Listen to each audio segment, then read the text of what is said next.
کہ آپ Bill Gates کو یہ کہیں کہ 100 دفعہ صبح پڑھا کرو لا الہ الا اللہ وحدہ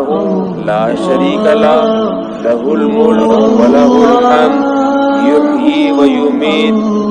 کہ وہی اللہ ہے جو زندگی دیتا ہے، وہی اللہ ہے جو موت دیتا ہے۔ ڈاروین کو نکالو اپنی کھوپڑی سے، وَهُوَ عَلَى كُلِّ شَيْءٍ قَدِيرٌ، اور وہ ہر چیز پر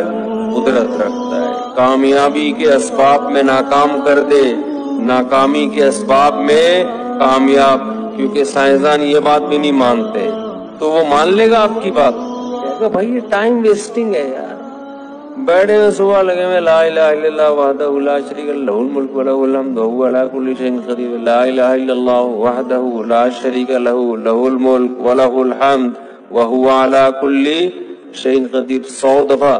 ہمارے نبی نے کیا فرمایا؟ جو یہ تسبیح 100 دفعہ پڑھے گا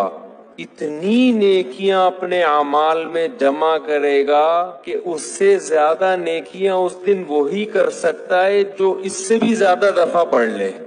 کیوں؟ اس میں آپ اپنے آپ کو بنانے والے کا غلام شو کر رہے ہو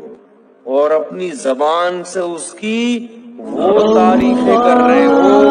کہ دنیا میں کسی کے پاس ان تعریفوں کا ٹائم نہیں